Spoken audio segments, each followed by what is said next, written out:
my man, you know how it is. I'm still waiting for, again, this anarchist lawyer to come. Oh, really? I'm gonna wait 2 more minutes. Of course, as an anarchist, he's not gonna come on time.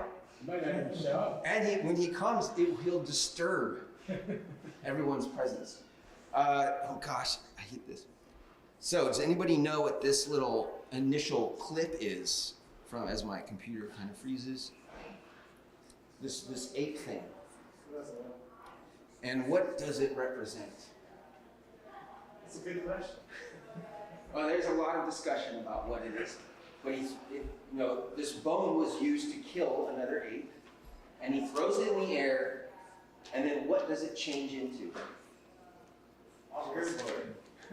I thought it changed into a space station. A rotating space station. Thank you. Our anarchist lawyer has finally arrived. On anarchist time. Yeah, I'm not going to arrive on time. Or is this on court time? Are the courts pretty late? No, the court's usually done On time. 2001, this bone was used to kill essentially the first sentient creature. They discovered a tool for killing, and then something happens in the movie where it turns into a spaceship, but I've made it turn into something else. Tray flip. That was a double flip, actually. That was a double flip? In my opinion, I think there's something cosmic about skateboarding. I think it's on an evolutionary chain of being. Okay, give it to me. Just, I'm going to argue not directly for that, but I'm going to blow your mind today. That is my job. But I do think it is a tool that promotes a certain kind of transcendence for humanity. I don't think everybody should skate, but I do think there should be skating. That is what I'm not saying is going to save humanity or destroy humanity, but it does something to humanity. That's the idea. I'm not alone. We've got Adam Gray. He's going to come in around 20 minutes. 20 minutes? Time is a circle, so it could be 20, it could be 15, nobody knows. We've got Perry. Yep. Rocking. There is only one Perry. No one else engages their skateboard like Perry. He is an enigma wrapped in a, how does it go? Paradox. You know how it goes. Dre and Uriah should show up later. Uriah is currently on an airplane back from Japan. Oh, wow. So yeah, if he comes, it's going to be a really exciting time. Nobody knows what he's going to do. And I've got ideas to ask them. You guys might have ideas to ask them. I'm, of course, talking in the framework of philosophy. You might think, philosophy is for old men with actually, you know what? I have a little costume, a philosopher's costume. And I was going to put that on, so you take me seriously. I have my PhD from USC. There he is. In Hello, Professor. That's Professor Glenney. In philosophy, we were like, what is philosophy? We ask it all the time. I have a recent book that says it has nothing to do with analysis or argument. It's all this idea of synthesis. That's for another lecture, of course. Philosophers want to really know what it means to know. And that will be the main topic. It's a little abstract, but we'll make it work. Knowing for a skater is all about the body. I'm going to make this claim that knowledge is in the heel, not in the head. There's something about a city. It's where philosophy started. Back in Miletus, the first philosopher, his name was Thales, grew up in this city, which is now in Turkey. And all of his little people that got together to talk about great ideas all came from the city. Guess what else came from the city? Skateboarding. And in skateboarding, philosophy of skateboarding, we always think well, what is skateboarding? Ryan over here, he thinks it's a sport and that it should be in the Olympics.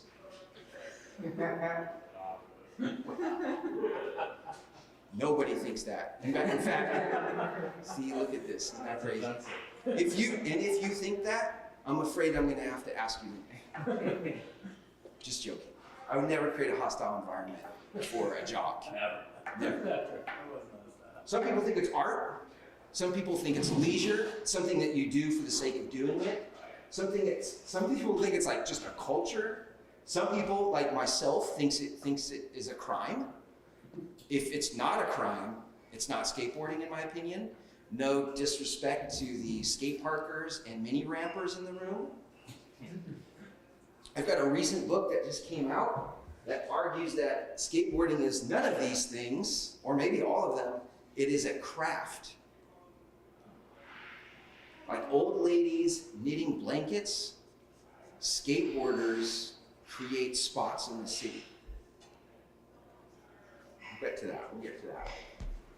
Of course, today I'm going to try to argue that skateboarding is a philosophy.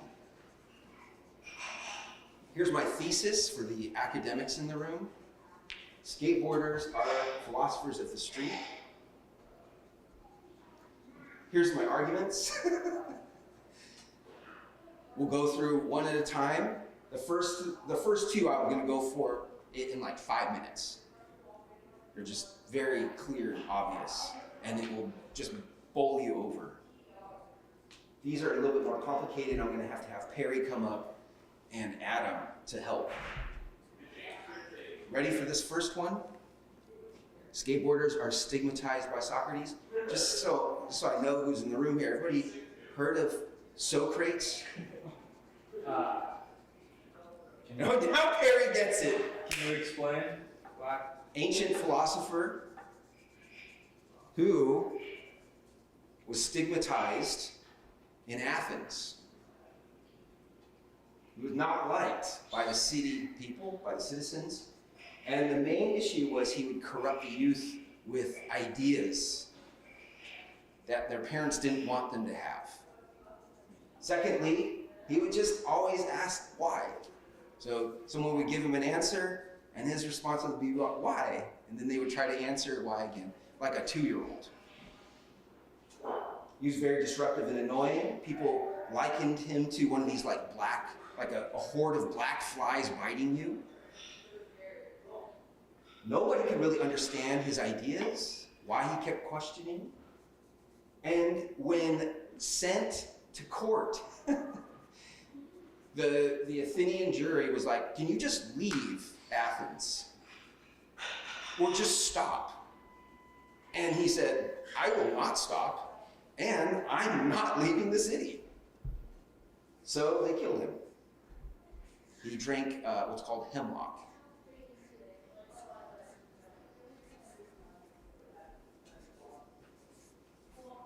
Okay. Skateboarders are not like by cities. I don't know if this is obvious to any of the non-skaters in the room. I like that spelling. It's just drew me in. You know, there's so many of these signs, but this one. That's insane. How would you pronounce that? Well, Skateboard clean. Skateboard clean. skateboard clean. Poor because he's not there. Certainly skaters are corrupted. You can hear them talking out of turn, laughing at the esteemed professor. Their most annoying trait, their sound. Whenever a town, like a bunch of skaters get together to have their town build a skate park, the people, the NIMBYs come out and they're like, not in my backyard, it's too loud. And they'll party and like shout and scream and get drunk. They're disruptive and annoying like a biting fly. They keep coming back. There's a spot down the street here that my kids and I skate at, and we always get kicked out, and the guy this was over the summer, or at the end of the summer, and the guy just said, why don't you just leave? Like, just never come back. And I was like, man, you don't understand. This spot is incredible. And we refuse. They build us skate parks like Indian reservations. And we do enjoy the nice skate park, but you can't keep us from the city. And though not executed yet, we do get booted by security cops. And we have hostile architecture that keeps us from skating most of the stuff that we like to skate. I think there's a TD Bank ledge. It's a beautiful marble ledge from Danby Quarry. And my kids and I have been skating there. I think it's been a spot for like 25 years here. And somebody scrawled on it, this ledge used to be a place where kids had fun or something like that. I should ask the person that wrote it what it actually says, but thankfully they're not here. What they did is they cut big holes in the ledge to make sure that no one can skate it. Looks great. Well, what do you guys think of my argument? It does seem like skateboarders are philosophers in the sense that they're prosecuted in the same way. Persecuted, I should say. I was waiting for someone to correct me. Next, you won't believe this, but nerds like study skateboarding. If you pull your phone out, I know that all of you are itching to touch your phone right now. This is your chance. I think this should work. Just in 2024, there were around 170 scholarly peer-reviewed articles that came out on skateboarding. There's like basically one every other day. It is incredible how much work is put out on skateboarding in every single discipline. This crop, 2024, had a long discussion of the perfect skate shoe for like design and tech. There was another one, they created an AI program to see if it could learn to skate on its own. It failed. Also, a bunch of other stuff that's really interesting. Did this work? Did this link work? Yeah. I tell you, man, all those papers have a little link. You can just press a button and acquire the knowledge through reading. I know reading is dead, but it is there for you. What do they write about? All these different things. I'm just going to focus on this little thing. What do skaters know? How do they know it? But there's skate ethics, skate metaphysics, what is skateboarding, all that kind of stuff. People do work in this area, and it is interesting, but I actually don't really have much ethical sensitivity. I don't know why, but I know. I try to work in it, but none of my stuff gets published. If you were to be a skate scholar, what area would you work in? Is there anything that piques the interest? Adam, you haven't, oh yes, what do we got? I'm really curious about the egalitarian component. There's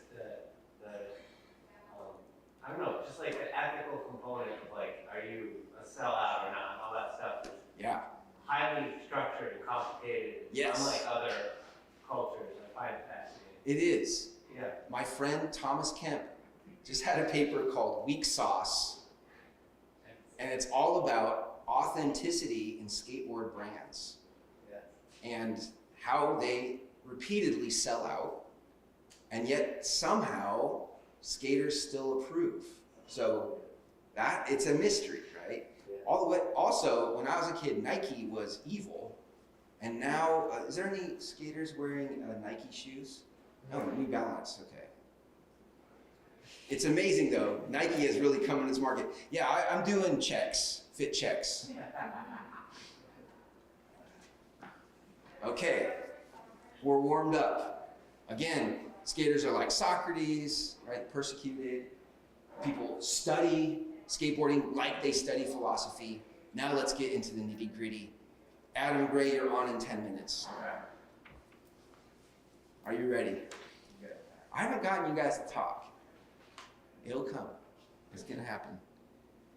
I've got this interesting little video here. It's probably the greatest thing I've ever seen in skateboarding. It's just a random Instagram. So loud. There's no music. There's no sound. Is that Tyshawn? It is Tyshawn in New York City, just skating along. And Oh, well. I could have played one more time. I mean, I'm just trying to imagine how this happened.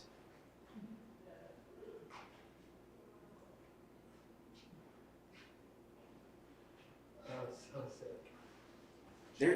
This is not planned. This is real. And I think this is the apex of skateboarding.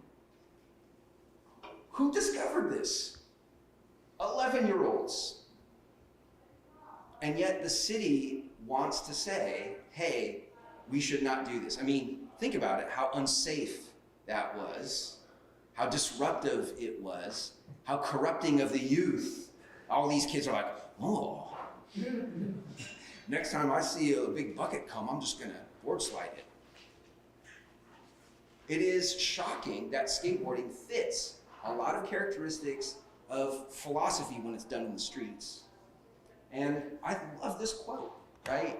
200 years of making these great American cities, and the only people that seem to actually understand the city are skaters. It's a bold claim. Well, just one more little hit here. I mean, that's a massively tall ledge. My kid's grounded if he does this. I love he almost hits that pedestrian. So, how is it that these philosophers of the streets know to do this? Like, think about that. That's an interesting question. I'm going to start with this crazy thing that happens to you when you start skating, called the skater's eye. I want you to look at this building, the New York City courthouse.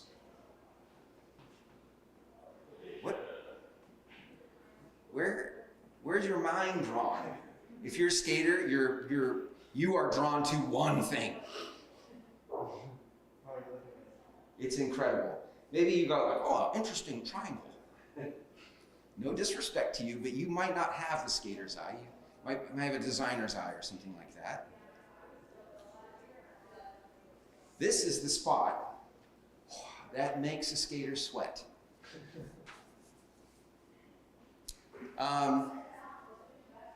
This is a super technical thing. I'm going to read it. This is the real deal. Individual-based visio-motoric, unconscious, imaginative representations of space and its objects. That's what skaters pick up when they look at the city. And it forces them to remake objects patterned by a culture of socially structured trick play. They can't help it. That is oppositional to social norms and hierarchical structures in urban gray spaces, not the green spaces of the forest, the blue spaces of the sea, but the gray spaces of the city, whose acts are more prefigurative than political. They're not activists. They're reimagining the future possibilities of humanity and its uses of the city, right? A manifestation of individual autonomy and self-determination that promotes a completely new aesthetic order in the city. You're like, what is that aesthetic order? Get on a skateboard and you will see it.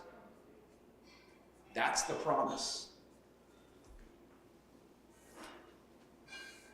I actually do love this photo, even though like it's my kid in it. Nobody's skated this spot, and for some reason he found a way to skate it. Here he is right here, olling into this bank. There's a lot of work on kind of visual appreciation, like how do birders do it? How do mushroom hunters do it? And I think that helps us understand what the skater's eye does. Here's one scholar that writes about the skater's eye as a capacity to instantaneously and without much reflection gauge whether a space is skatable. Skaters can see a spot invisible to others amongst a vast array of banal architecture. This is like how a birder or a mushroom forager can identify a bird or mushroom in the woods that a novice like me can't even see. This is called noticing. Learning to notice something, to discriminate between useless and useful phenomena is decidedly embodied practice. It's not just in your head, it's embodied. The way that you creep, the way that you move the foliage, the angle that you look at things, the time of day that you go.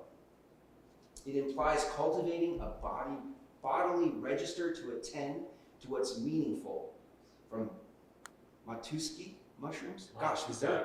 Yeah, okay, thank you. A sushi expert in here. Say it one more time. Matsutake mushrooms in the forest undergrowth to skatable spots amongst urban detritus.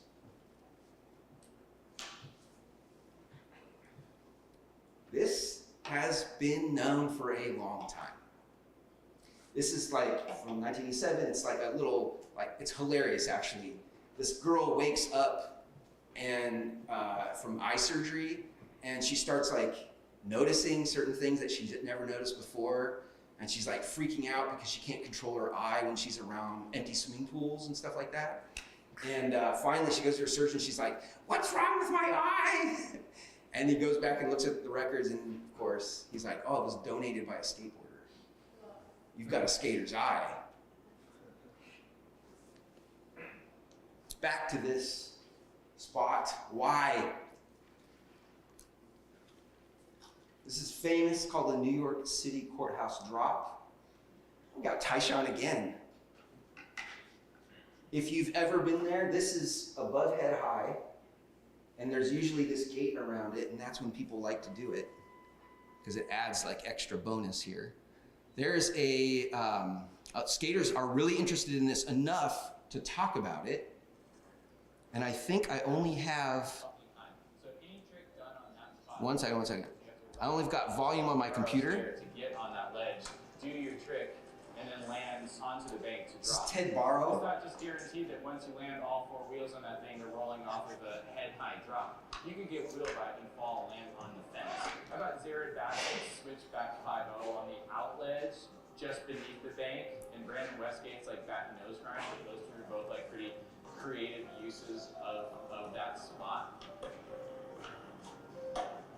I love that this spot is sort of endured as a place where if you get the chance to skate, you try to do something. If you want to, like you can get buck here. You can come from out of town and try to outdo your favorite skater at this spot or suffer the consequences. Think of just like the way that Tyshawn at like 12 or 13 made his mark on this spot by just rifling off tricks down this thing. And the courthouse has remained like an enduring spot for him to constantly improve his skating on and at. But this is one of those few spots where the architecture and what it represents, power, monumentality, awesome force, all of these things actually matches with the type of skateboarding being done here, because this is such a gnarly spot and such, as you can see, a massive drop.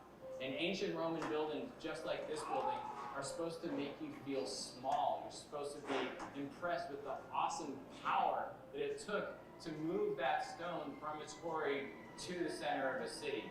Again, it's an island at the center of the world. It's not just that you're doing a trick on some granite, it's that you're doing a trick on the most exalted granite in what a lot of New Yorkers do believe to be the most important place in the universe.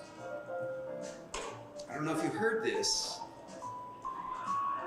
but skaters are picking out spots of power and subverting them for their own use. That is what makes skateboarding fundamentally a criminal activity. The more powerful, the more interesting. What's one of my favorite places to go, even though I can't skate it, of course, is the courthouse. And so many things have gone down on those rolly things on the side and the back there. That is the courthouse, right, Ryan? What have you done? You know, those rolly things that go into the park. It's incredible. Oh, that's City Hall. City Hall, I take it back. Yeah. I got caught up in the courthouse talk. The courthouse, there's ledges that have been around for 25 years. That's a different spot. But the City Hall spot, incredible. But again, what skaters gravitate to are these places of power to disrupt. We have a different aesthetic order to the space. Now, we've got a lawyer in the room. He can help us think through what this really means. If you wouldn't mind coming up here, Adam. Have a look. Go get in the hot seat. Okay. Adam, he has a law degree from Northeastern University. Northeastern University. Tell me more. I grew up in Vermont, went to Mount Abe High School in Bristol, dropped out around 9th grade, got my GED around 11th grade, worked a lot of jobs, got a girlfriend pregnant, went to law school. Pretty much a normal life. Yeah. Now, I've got to ask, you are in places of power all the time, but you are there similarly to disrupt these places of power. Again, I'm a professor. I've been fired from tenured positions. I can't help it. I find a place of power, I look to subvert, disrupt. I just can't help it. It is the way that the skater behaves. Think about Socrates. What does he do in a city? He goes about to subvert and disrupt. Tell me more about your disruptive practices. So I work for myself at this point. I still work out of Boston. I lived in Boston for like 22 years, 20 years. But everything went to Zoom. So now I just drive down to Boston about like once a week and just put a lot of miles on my car, but it has good gas mileage. So I work for myself and I basically do child welfare law, which is like child welfare defense, which is when the state gets involved with a family and wants to take custody of those kids. The whole family's appointed lawyers, so I'm either the lawyer for some of the kids or I'm the lawyer for the parent. And it's just kind of like, it's like criminal defense, but it's a lot more messy. There's a lot less rules, whereas with criminal defense, there's a lot of things that could kind of like get a case tossed, but with child welfare law, there's like broad discretion. So the state has a lot of discretion. There's not like a requirement of warrants for them to come into a family's life. And the judges kind of have a lot of discretion too, because they don't want to, the idea is like they don't want to kick a case in case a kid is being abused or neglected. But the bad side of that is that it's overwhelmingly, they go to like the nuclear option first, which is remove kids, put them in foster care, pay a lot of money to the foster care system instead of like a lot of times you could support these families and probably avoid the whole thing altogether. So that's primarily what I do because Massachusetts doesn't have a public defender's office. They have like a small one, but overwhelmingly they contract to private attorneys. So I worked for the public defenders for a bit, but similarly, I didn't really like a lot of the restrictions and structure. And then once I found out, oh, I can leave and get paid more doing the same stuff. So I do that, and then I do some other boring forms of law that pay better, but aren't as dramatic. I've made this claim that skateboarding changes you. I mean, changes the way that you see the city, but it also changes the way that you interact with power. Yeah. I mean, is it? Yeah. I think, like punk probably played a role too, but I think even in the early skateboarding videos you watch as a teenager, the way that skaters are interacting with police, was kind of like a change of, where it's like, oh, run from the police. Where I guess, like we were raised, at least in my family, we were raised like, the police are here to help you, respect the police, and like you have to listen to the police. And then it's like, oh no, you can just run from them. Yeah. And once you realize that as a teenager, it's like, you're good. It's truly an entry point into the recognition that these police are not there to support you and help you. Now listen, I teach criminal justice ethics. I'm not a total abolitionist. One time I went to a protest and my car was stolen. It was a ACAB Black Lives Matter protest. Car was stolen, and then I called the police to help me. So, you know, I think there's other services that could be made available, but needless to say, my dispositions are different, so to speak, because of skateboarding. Not to change topics, but you have decided to do some skate film festival. Yeah. What is this? So we're putting this on in Bristol. So philosophically speaking, there's a David Graeber quote, and David Graeber is like this anarchist philosopher, whereas like, you know, instead of begging the power to make you a well, if you see people thirsty, you just dig the well. So this kind of comes from that, where it's like, well, it started because a friend of mine was saying that like he thought Waitsfield was the coolest town in Vermont, and he grew up in like the same area I did, so that was upsetting to me. Because I like Warren. Like Warren's cool, but Waitsfield's not the coolest town in Vermont. So I was like, we gotta like do stuff to make it cooler. And so the idea of a skateboard film fest was like, we could get a whole bunch of people coming here from Vermont. At the time, we were hoping to get people coming from like Quebec and all over Canada, but obviously now everyone is like, we're not going near the border. But hopefully it's gonna attract a lot of people from like New England, New York, and beyond, and just like, we're gonna show films, we're gonna go to the rivers, we're gonna do a day trip to Warren DIY. There's a big skate jam in the Bristol Park, and then all the proceeds are going to the Bristol skate park rebuild, because if you do it like that, then we just do donations for entry, then we don't have to deal with tickets. And then also, like, we've got a loophole now where we can sell beer, so we're gonna have like beer and food trucks and party like, here. yeah, my hope is, because I went to Copenhagen Open, which is like this big skateboard fest in Copenhagen back in like 2022, and it was kind of similar, where it was just like, you couldn't look anywhere for the schedule, it was all word of mouth, and it would just be like, people would just converge on a spot and just skate it, and there were just too many people for police or anything to do anything, and the city's also like, the city doesn't seem to hate you as much. Like a lot of European cities don't seem to hate you as much as American cities. So there was like more support for that. But so my hope is that we'll have like a successful event and the town will be cool with it and we'll be able to kind of keep doing it. If you want to submit, there's the little thing there. Yeah, I brought a flyer too that's got a little QR code. I'll leave it up there. I can't help but have you here for this next slide. Yeah. So, okay, I don't know what it is that happens to you when you get on a skateboard, although actually I do, and I'm going to argue for it in a moment. But something happens to you, it's called, what philosophers call a transformative experience. So take parenting, if you're thinking about, oh, should I have a kid? You can't actually know what it's like to have a kid until you have one.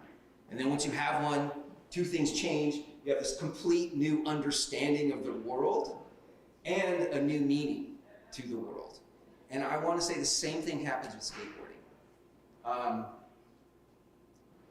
Why? Do you have any thought, like you related it to punk rock? Yeah. I don't know. I worked at, there was this thing in Lincoln back in the day called the Elders Gathering, which is like when they brought in Native American elders from all over the country and they did teachings and stuff. And they hired us to work security even though we were like 16, you know. But it was kind of smart because it was like hire teenagers to like fight teenagers. And I remember talking with like a guy there, like an older guy who I think was like, he was like, I forget the tribe so I won't guess. But he talked about like the idea of power items. And I remember like that kind of stuck with me because so I feel like there is something to that. And like, I remember dating this girl and going to visit her and it was horrible and we broke up and I was stuck in this city and I was like, I need a skateboard. And once I got a skateboard, I was like, good. And then I could like escape, you know, I could just like move through the city and then I met people. So there is that idea of like a power item. And I think that was kind of the thing too. Even in like junior high, it was But like- the skateboard is the power item. The skateboard, yeah. I'm sure like, there's like anthropology has different theories of different power items, you know, throughout cultures, but I've always kind of looked at it like that. That's how I've always kind of thought of a skateboard from here on out, because it does give some sense of like power and control to like, you know, navigate the world, but also like, you know, navigate a city. You're not dependent on anything else, public transportation. As long as things are paved, you know, you're good to go. So I think that was the big attraction for me, was like just bringing it to school and putting it in your locker was like a sense of power of like, oh, this is like, Yeah.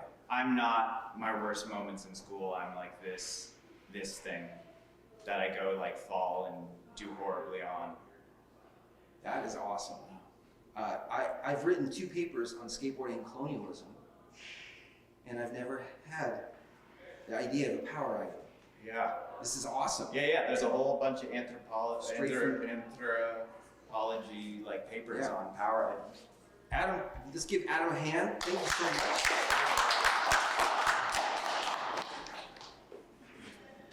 And I'll leave the flyer back here if anyone wants. Oh, that's gonna be sick. Skate videos. Guys, I need your help. Some kook wrote an article in the New York Times, and he said he gets the skater's eye just by playing Tony Hawk Pro Skater. My friend Wes Lundry, who's an editor at Thrasher, you do not have a skater's eye. That's so funny. I love this. You do not know what it feels like. Video games don't hurt you when you fall, and that's why this is insulting. Beat it, Coop. I'm asking you, has anybody played, Tony? I don't play video games because I suck. What do you think? Is it possible that you can look at the world differently just by playing Tony Hawk's Pro Skater, or Skate 3, or any of these other things? Sorry. Yeah, you get back. You actually think so. I mean, By the way, this is... somebody that doesn't skate and then they play Tony Hawk, they'll at least walk down the street now and be like, oh, like you could ride that thing if I was playing Tony Hawk on this thing. Not everybody agrees in the audience. It's a false understanding. Well, yeah. You don't understand what a grind is if you think that. Yeah, I guess so. This is, by the way, Old Head Chris, famous. He appeared on the first cover of one of my articles for one of the most subversive things I've ever seen in my entire life. It's so subversive, he doesn't even know that it is. That's what makes it so brilliant. There's another opinion? Yes? No, just like a question. Like, are you asking, can it change the way you look at the world? Or are you asking, can it give you a skater's eye? Because I feel like it can change the way you look at the world, but you may not be looking at it. It's like a skater. He doesn't have a skater. What does it mean to change? But you can look at things differently. Could he have hand tie? Not the same. Controlling? Well, like when you see a spot, you're like, Yeah. so in that sense, okay, you don't have a skater's eye, you have a Tony Hawk Pro Skater. Tony Hawk Pro Skater's eye. Which is a different awareness. A different awareness, but So your still awareness one. can be affected, it's just still wouldn't be classified. Like, I'm skateboard adjacent because I've been married to one for a long time, and I don't think I have a skater's eye, but when She has lots of it. Slow down, slow down. Yeah. when I see the world with his eyes, I instinctively learn to look at it differently, but I would never think that I had a skater's eye. I just look at the world differently Yeah. because I'm adjacent to someone who does have a skater's eye. So instead of Tony Hawk Pro Skater's eye, you have adjacent skater's eye. Yeah, or I sleep with a skater's eye. yeah, that's a good one. That's a good one. Yeah. I just wanted to establish the fact that it doesn't hurt. Isn't that whole thing kind of a red herring? Because like, that's not what we're asking, right? We're asking whether if you play a video game, you get skater's eye. Yeah. Like, I don't think whether it hurts or not has any relevancy, right? Well, have you hurt I mean, it's a yourself? funny quote. Okay. Yeah. I mean, he is a renowned expert in terrorism at Mexico City University. So he doesn't. He's making the claim. He doesn't mess around. He's making the claim that you don't have skater's eye Because it doesn't you hurt. never get hurt. Exactly.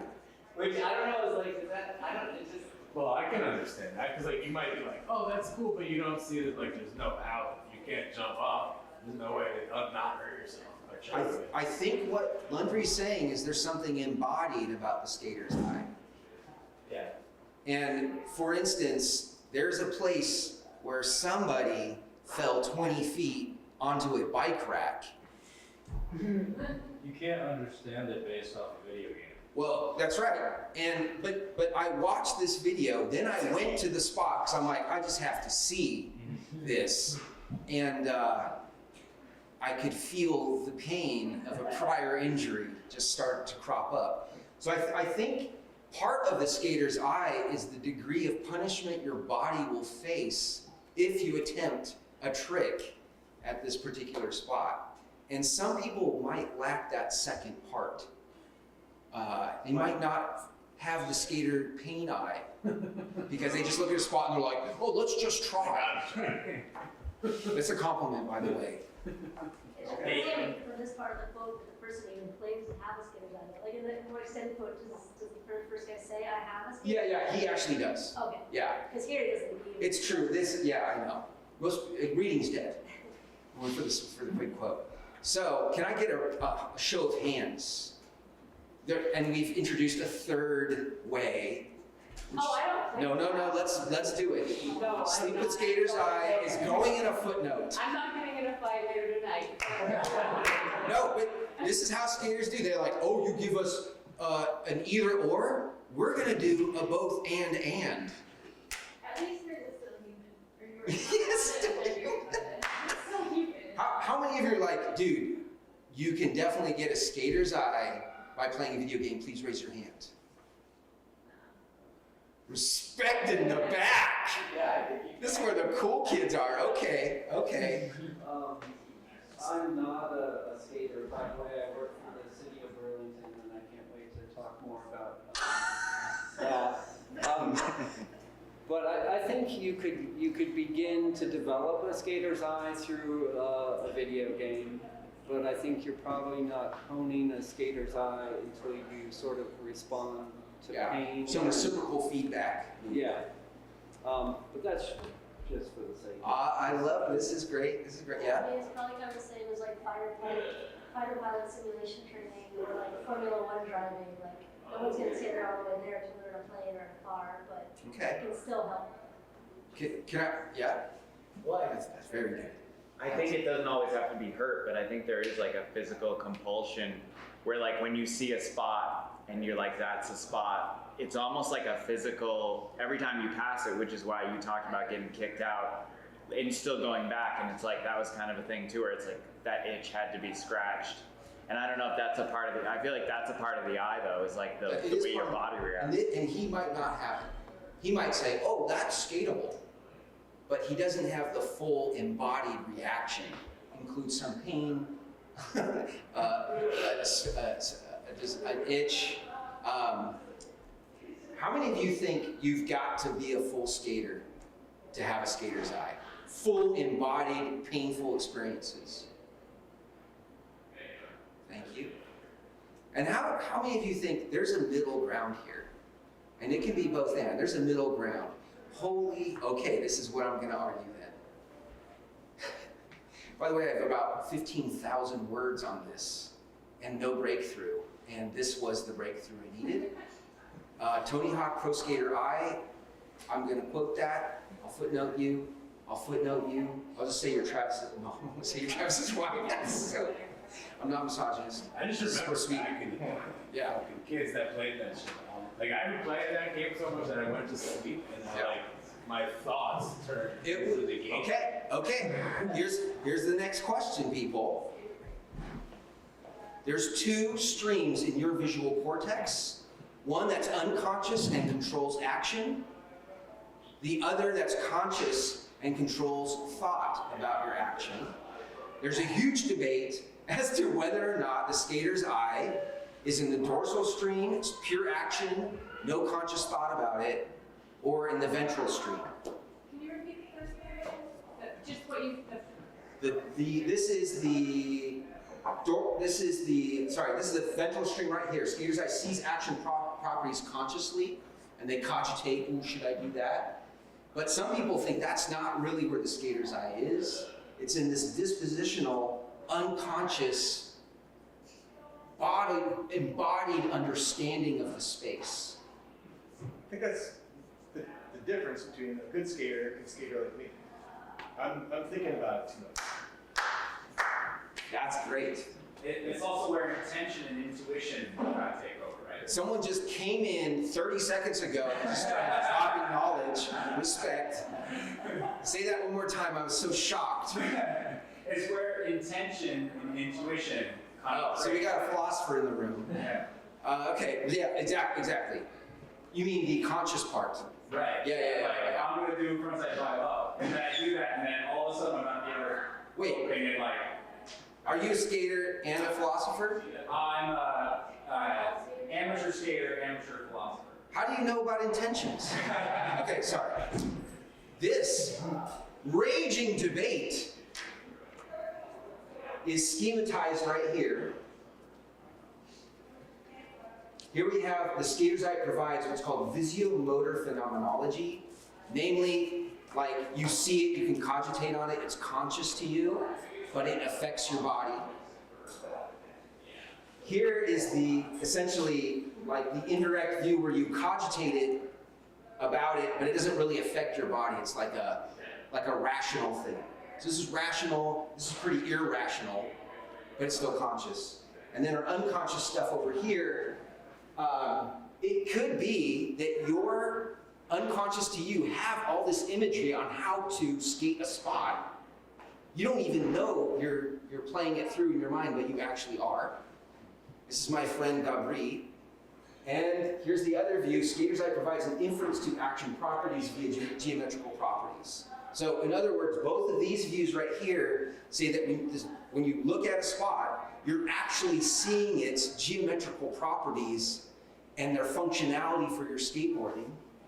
Here, they're not geometrical properties at all. They're just parts of an environment that you either are consciously aware of how to engage with or not. I would put everybody to sleep if I kept going on this slide, unless you have questions. There can't be like one skater's eye. It can't be like one thing. It's like every skater has their own skater's eye. So like is this based on a neurotypical brain? Like you're so much better. You see something I don't even see. I skate, but I don't see when you're seeing. Here we have it's like, Old Head Chris claiming every single skater has a different skater's eye. Travis's wife, who won't say her name, Ashley, she has made the claim that neurotypical people might have the same kind of skater's eye, but you could have other people maybe on the spectrum or something like that would have a distinctive skater's eye. I'm writing these down. Listen, I'm footnoting these two like twice now. Anybody else going to contribute to this paper of mine? Yes. And this is related to this idea that maybe if you're new to it, you reflect too much. Well, I was thinking back to the picture of the courthouse spot. I was looking at that spot that was circled, but I was thinking, there's no way I could skate that. What could I?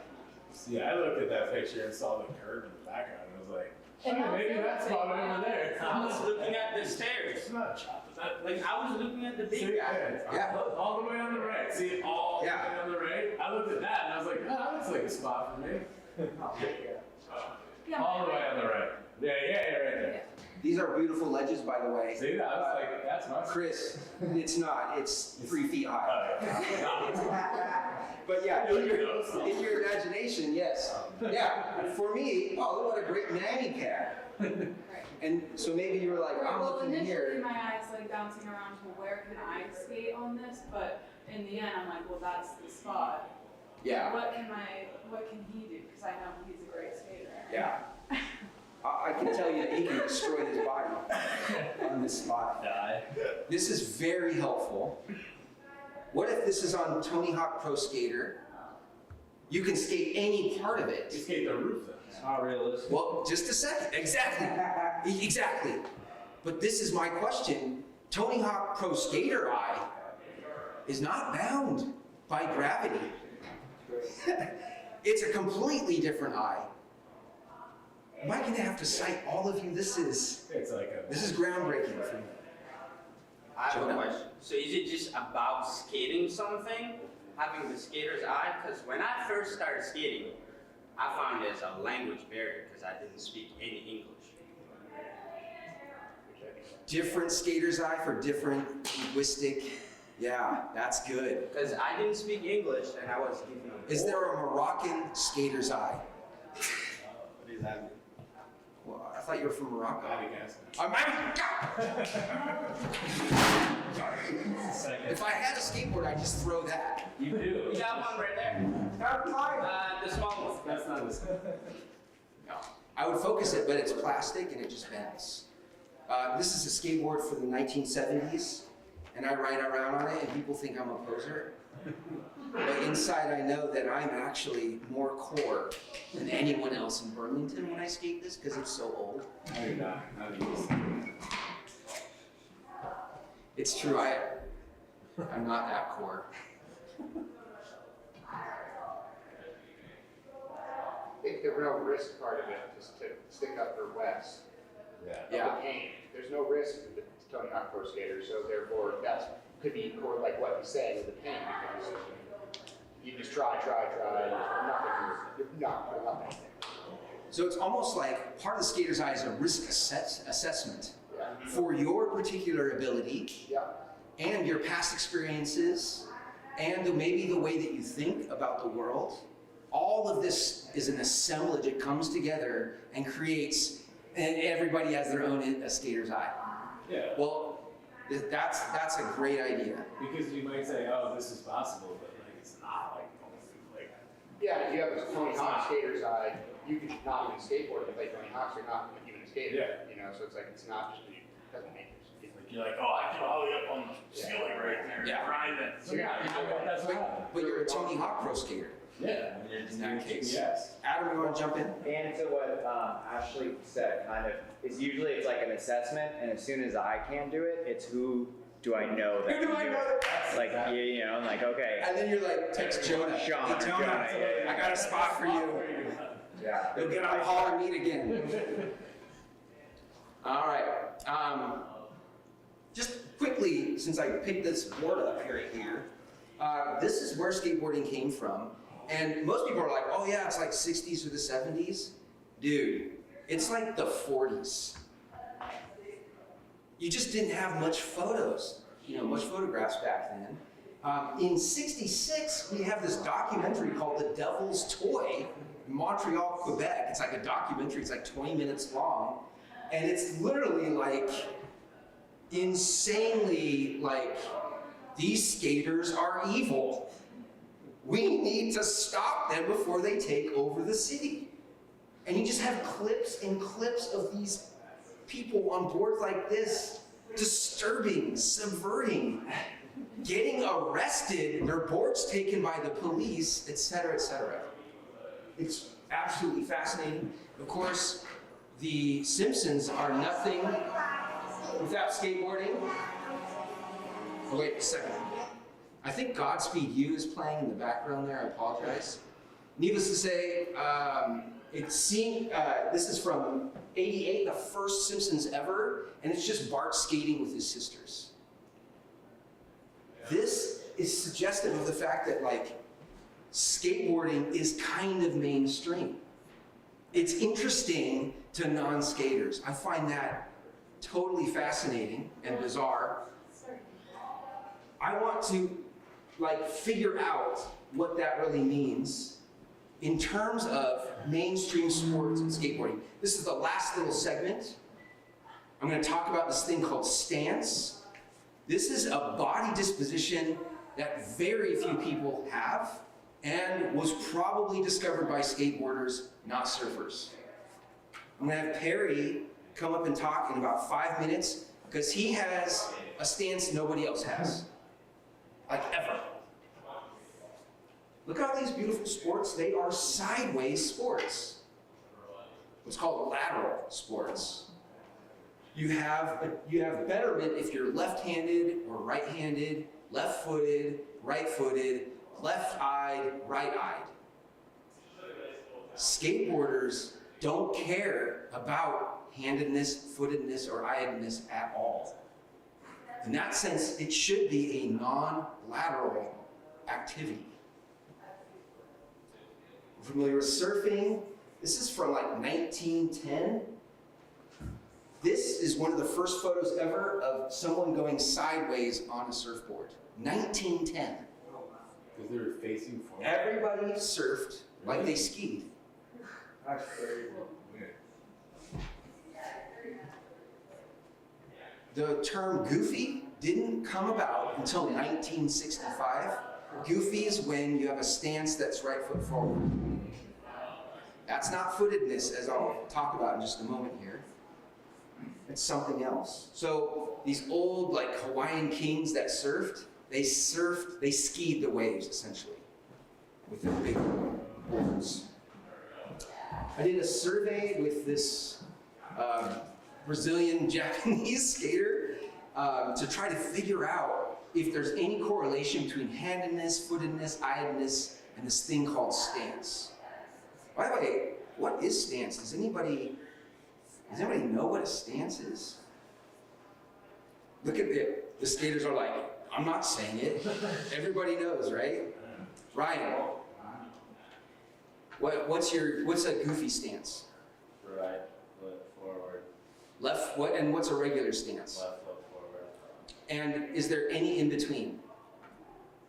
I mean, you from Montreal, though. You can stand there. You can ski. What's his name? Alex? Yeah, Alex skis, but technically no. he's goofy-footed.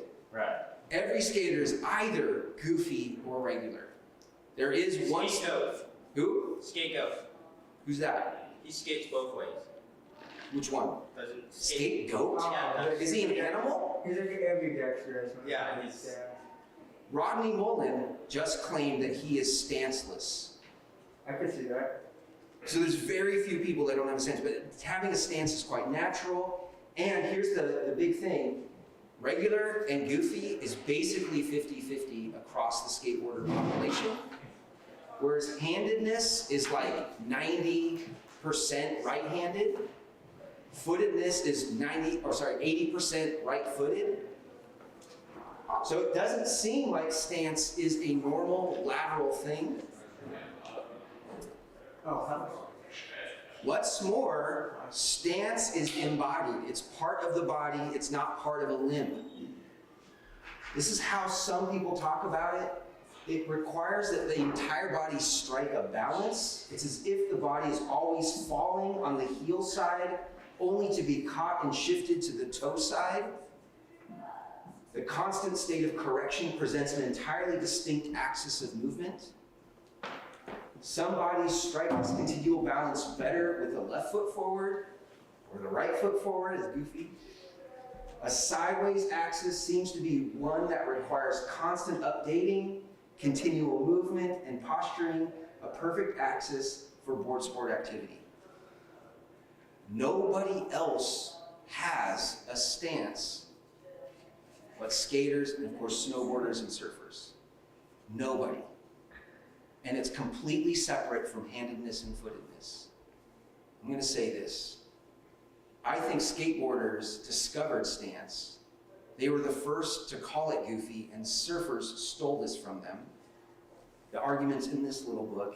Isn't that so fun? I'm just going to footnote. I don't want to give that argument. That means that skateboarders discovered something about the human body that no one else had previously known. Well, in surfing too, like the early surfers would have the stance that was appropriate for their local spot, right? Like people who grew up surfing pipeline are often goofy. But Some of them are experts at backside versus front side, but you're right. Yeah. Well, couldn't skating do the same thing? It's just like it's like habitual. Like you could just like there's a kid in Winooski who skated one stance and he had an injury. He went to the doctor and the doctor did what he did to me. He was like, I had an knee injury. He's like, take your pants down. He like looked at my legs and he's like, well, look at your one leg. Dude. It's so much bigger than your other. Yeah.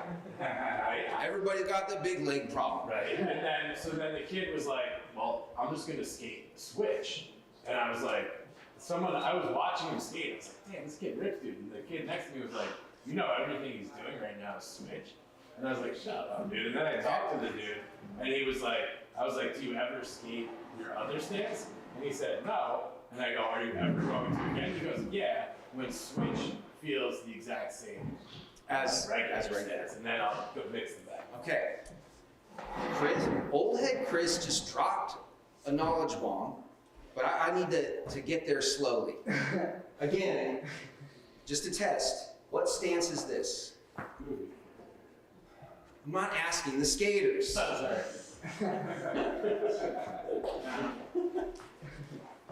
This is goofy. What stance is this? Regular. There's no deficiency, like there's no preference. Granted, Gon's my favorite skater, he's goofy, but I'm regular. I actually like regular skaters generally. There's something that skaters also discovered that Chris was alluding to, the ability to skate switch. Switch means if you're, in this case, this guy is regular footed, he has decided to skate goofy. Every skater can look at this and say, he's skating switch, he's not goofy. Because of the way that he balances his body. Every skater will know it. I'm just wondering if you guys can see that he is a little off balance. He's weirdly balanced. And that usually means he's skating switch. This is where I always get lost, even though I'm a skater, okay? We've got regular, we've got goofy, we've got switch, and then we have fakie. Fakie, of course, is when you are skating backwards. This is a fakie kickflip. What else could this possibly be?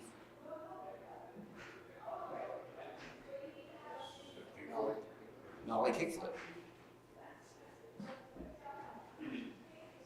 Most skaters cannot tell the difference between skating fakie and just skating a different foot. I couldn't tell you if this was fakie or if this dude's goofy nollie flip. It's only the switch that really throws you off.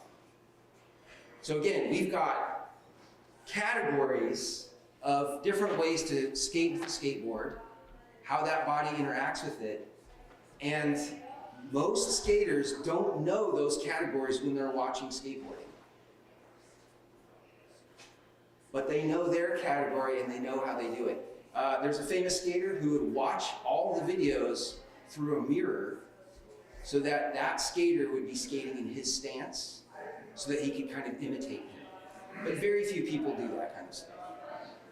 Needless to say, stance is absolutely crucial. I think it's an invention. Maybe it's constructed. Maybe it's innate. I don't know. But we have, as a guest, the craziest stance the world has ever known. Perry, coming up here, if you wouldn't mind. Give him a hand, my gosh. And Perry. What's up? Okay. Let me ask you, what is the stance that you think that you have? Regular. I go regular. I mean, I technically go left leg forward. Lower so comfortable doing that, so. With all of your tricks? Yeah. Even though going that way, and then there's no footedness involved because you sit on your board with your knees out. Wait, would you say that you ride on your butt or your knees? Technically, I'm sitting on it, yeah. You feel like you're sitting on it. Yeah, no, I'm definitely sitting on it. But does your butt make contact with the board? Oh, yeah. Definitely. No. Yeah, 100%. So how do you feel going backwards? Oh, awkward. Like how? Like if I'm going down regular, I got all the control in the world for the most part. But when I'm going this way, just everything's backwards. It's almost like, I mean, anything that comes backwards, like I have to like revert everything. Now, Jonah, he just said backwards. I'm asking for a little bit more clarity. Do you mean fakie or switch? Face. Ooh. Ooh. I like to call it both sometimes, but if I'm like unintentionally going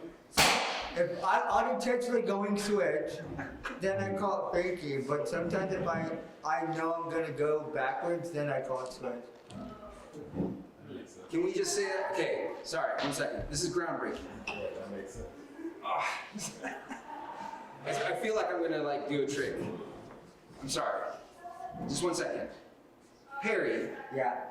You just said that basically, for all intents and purposes, switch and fakie are the same thing to you. Yes, sir. But there's something different about the intentionality. Yep. Which one is intentional, like? Well, cause like if I'm doing a trick and I know I'm gonna go at it backwards, it's switch because like my mind is switching up how I'm gonna do it. But when I'm going fakie, it's more or less like a 50% chance if I'm gonna make that trick. So like, I've seen you on like a half pipe or in the bowl. Yeah. And in those cases, you're going fakie when you're coming back down the transition. Yeah. And so it's like not intentionally going backwards, it's just part of the flow. Yeah, but I'm ready for it. But you're ready for it. Yeah. Whereas you're like, hey, I'm gonna hit this goofy footed. Would you actually say goofy footed? I mean, I use that term, I guess, yeah. Just shattering every category known to man. Anybody have any questions for Perry? When, by the way, well, when did you come up with this, man? What? Like, how old were you when you like started sitting on your board? Well, it all started when I was a young kid skating with my cousins and my brother were skating. I was filming them and I wanted more out of skating and my balance is terrible. I can't, like, walking in general is difficult, but I want to skate. So this was my answer to how I could figure out how to do all my tricks because, yeah, I just can't stand a board at all. It's a death trap. So that's how I basically, it's funny because... Wait, you say it's a death trap. Why didn't you just quit skating? Oh, God, no. But I mean, you're like, oh, I can't skate, my body won't. Because I guess you can kind of say I was kind of born into it. Born into skating. Like, mentally, I was born into skating. All my cousins, my brothers, like, at a very young age, I was introduced to it, like, at 6 or 7 years old. And my brain already clicked. I just didn't know what part in skating I was going to be. And that's when I started using the camera. But I knew I had more of a part in skating. I just needed to figure out what my part was. And that's when I had to evolve and figure out my own way of standing on a board because clearly the way everybody else does wasn't working for me. Do you have a skater's eye? I like to say I do. Is it? I mean, you know, I went to behind that one movie theater with you for that two-stare. Was it a movie theater? Well, I think there's a movie theater there. It definitely says no skateboarding. Oh, yeah. And I was like, this isn't a spot. But then you fully did that huge bomb drop off it. Yeah, because I had that spot in my head for many years, passing by it, going by it. I knew I could do it at some point. There's so many other spots. Like when I go around anywhere, even if like I'm just constantly looking at spots, just like what you said in this whole thing. Like when I'm looking at buildings, when I'm looking at any little structure, like driveways or anything like that. I'm not looking at it any other way, but okay, how in any way, shape, or form can I put a trick into this area of space? Dude, that was beautiful. Give Perry a hand. Thank you so much, Perry. I I mean, we've been skating together for like a decade back at the Old Talent, and you just keep getting better. Man, I appreciate you. Appreciate you. Now, we're gonna round out this concept of what a skater knows, and it seems to be grounded in the body. The heel, not the head. It comes out in different ways, like skaters see the city differently, etc. But it comes out in a way that's like an assemblage of the entire, like everything, every part of the body.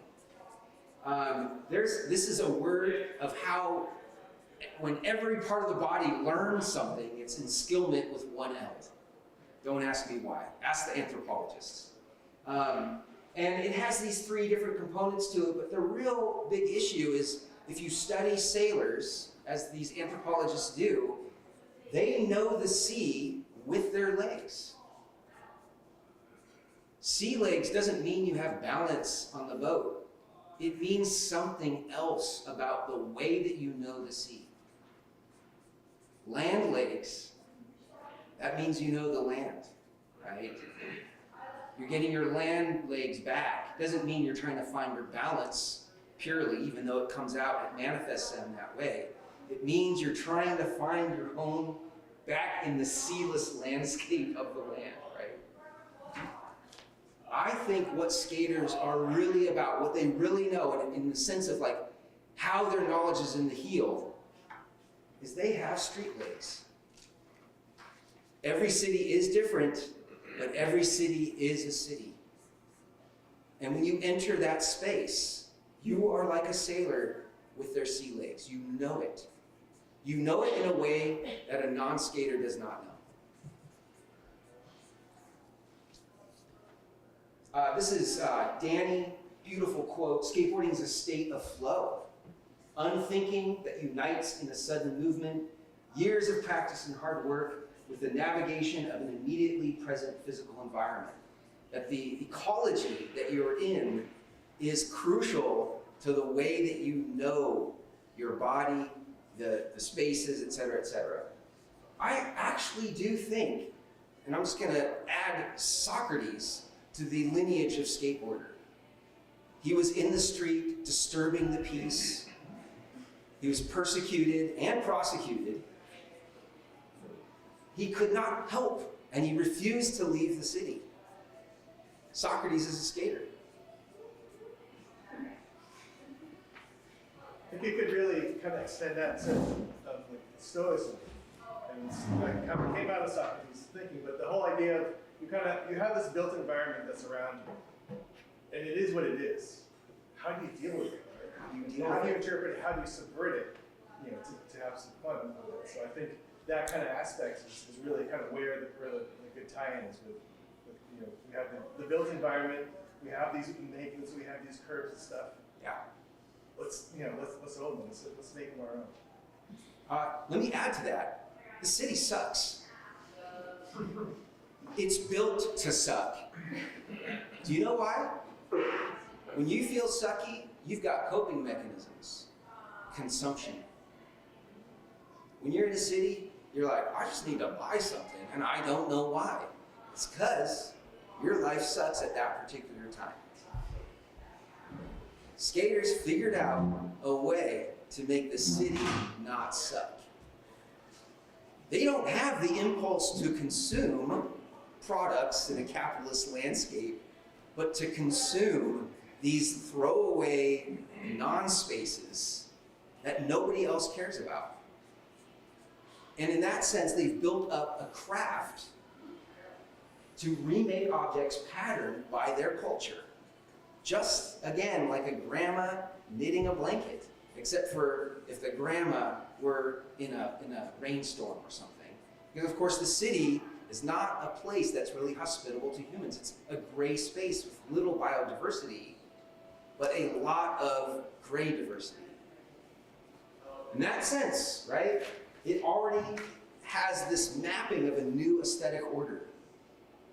Skaters love the city. They can see the things that no one else can see, and they enjoy it. It's pleasurable. It's about play for them. this could maybe help explain, again, why skateboarding just can't be a sport, as old head Chris thinks it is. Sorry, I can't resist. Just, again, I want to relate it to the body, back to the body. Think of like normal Olympic sports that are either controlled by handedness or footedness. These descriptions are accurate in terms of how they gain their knowledge, how they interact with each other. They sit with their own nation at the Olympic Games. You know where skaters sit? Together. There's a skater table at all these Olympic Games. You can see then there's very little overlap between skateboarding, which is this weird stanced activity, and other sports. Anybody want to disagree with me here? This is usually a slide that gets people really angry, especially soccer players or something. Watching Olympics with him cycling, it was such an interesting commentary because he was like rageful in a sense. He was what? Like, he was so upset. Yeah. And he just, everything that you have in the right column was what he was trying to explain to me. Yes. That it was, you know, I mean, it took the community. yeah. Now, look, there is sportification. Yeah, that's, is it out of the Olympics? No, I said. I was like, let's clap, everybody. What skateboarding to me is Yeah. skateboarding. Yeah, for sure. And the fact that they are sitting in it as a skater thing, that's, to me, that's like, look at these guys, like, this isn't, like, they're not, like, it's rad that you see these people, Yeah. like, stoked that their other person getting on the end of skate in general. The funniest was one of them went, there was like this ledge, and he's like, grabbed some wax, and he was gonna wax it, and some ref came in and was like, no, you cannot wax this. And he was like, and he just did it anyway, and then he got like taken to task, and then you just saw him, the camera like zoomed in on him, and he's like waxing his trucks. Because he's like, dude, you know, and it's not for competitive advantage. He just wanted to get this trick. In the interview after, of course, that's when we talked about it. The spaces of skateboarding, there's this kind of like historical way of looking at it, but guess what? These all exist today. There is nothing else like that. It could be, again, because there's nothing else like stance. Some are designed by architects. Of course, some are appropriated for our own purposes, even though they are designed for architects. The latest are these skate dots. I was just in Bordeaux, France, where they built, the city built for skaters like these little teeny spots that no one else could detect as being spots. Strangely enough, the skaters didn't want to skate those places because they were built for skating. They warmed up there, and then they went to the cobblestone, because that's like the only places left that are real and authentic. And I think at the end, and I'm at the end, although we have Dre here, she's gonna come in and give a little discussion. She's also a tattoo artist. I wanna hear about her skater's eye for like just 5 minutes, Dre. You know why I think skateboarding has the power that it does is because it's real. It's authentic. If I want to do something, I just do it. I was not asked to do this, by the way, this little talk. I was just like, yo, I'm a philosopher, let me do this. Adam was not asked to do a film festival. He was like, yo, I'm just gonna do this. Skateboarders just are these little dudes that do things because they want to do it. Exactly. I mean, we have A-Dog, $10 million skate park, but we also have another thing right next to it that's actually real. Because it's something that skaters built for themselves, and it is crusty as hell. No disrespect, that's a compliment. By the way, I got a heel bruise there. I have not recovered. I was like, Put it in the lake. put it in the lake. It's still really cold out. This homie right here, he's like, yo, don't get ice. Just put it in the frozen lake, you fool. Yes. Right there. I think Jonah gets the last word on this. Thank you so much. By the way, this is just the end of my little thing. Dre's coming up. Can you clap for me? Silence. Dre, come on. I know. Okay, I couldn't resist. I hope you have questions because I don't. Okay, gnarliest skater I know with her husband Dewey. She's also a tattoo artist at Crone Collective. Crohn's, what is it? Crone Collective. Not Crone- Crohn's, not like the stomach. Yeah. Like an old. Crone, like an old gnarly lady. Yes. Crone Collective. Here she is destroying, what skate park is this? I can't remember. What? Wait, are you kidding? Yes, I am kidding. That's how I get other people to interact with me. Is that a crail grab? It's a crail slash. A crail slash, Yeah. frontside slash. And then, what is this tattoo? That is on my friend Travis, and so that's one of the older quarter pipes that Warren with, I think Josh Langlis might have painted it, and it's the Great Wave. Yeah, Hokusai. it's just like a sick bank. Yeah, and then that part is the tombstone, which the tattoo makes look mild compared to Yeah, how so it actually is. because it's straight up Yeah, vert. and it's pretty lumpy. But yeah, it's a special place for. That's where I learned to skate, pretty much. Yes. So Okay, yeah. let me ask you this question. How does skateboarding inform your art? I think it always has, because before I skated, my brother skated growing up, and so I used to read his thrashers and watch skate videos with him, and there was always that kind of, for me, like anti-establishment. And I think I make a lot of art like that, and no one gets it tattooed. I end up tattooing bunnies and flowers and shit most of the time, but my preference is towards like that stuff. Yeah. And, yeah, Do you get to pick where something goes on a body? Or did usually like someone says, oh, I need it on my arm? It's up to the client, but if they want it in a weird spot, I would be like, the flow is important.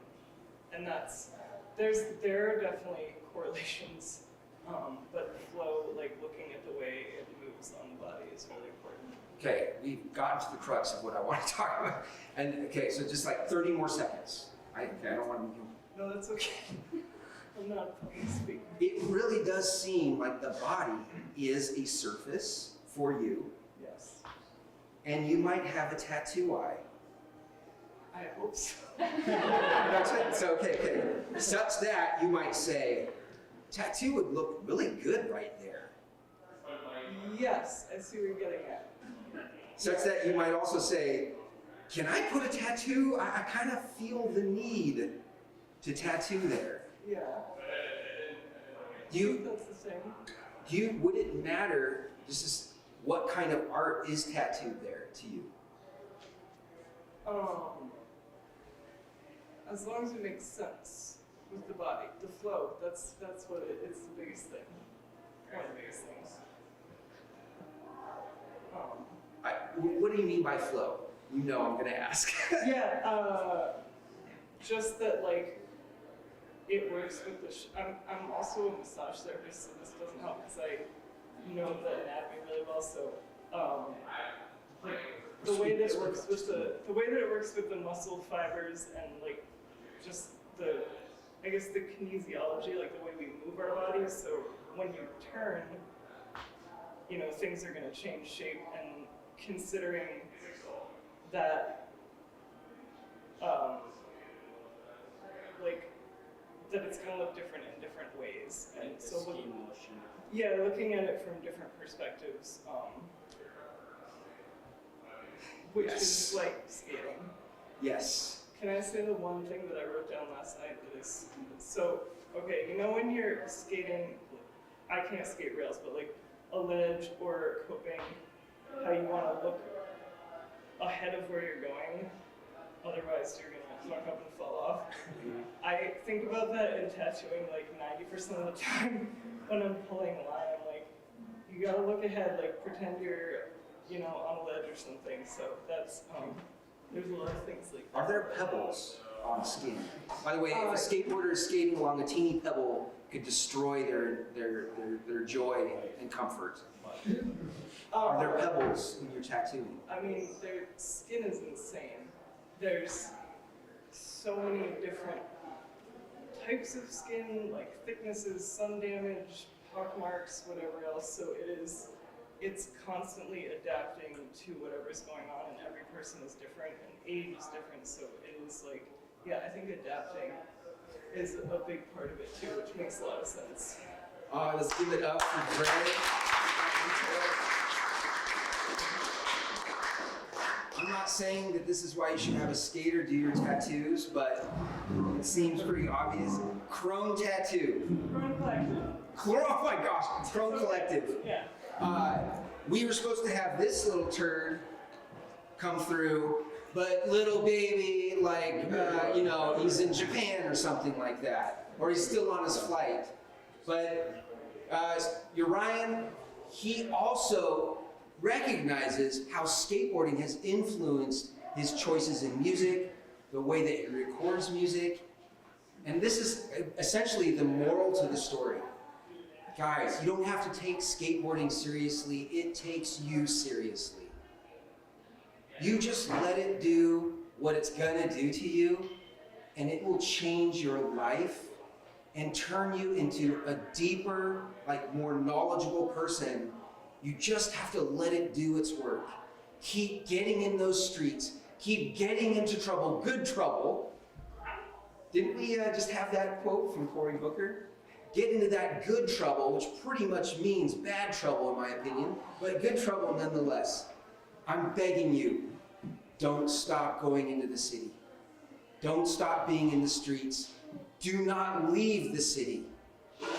Do not stop skating if you skate. And, hey, if you knit blankets, don't stop doing that either. Let the knitting do its work to you, and it will change your life.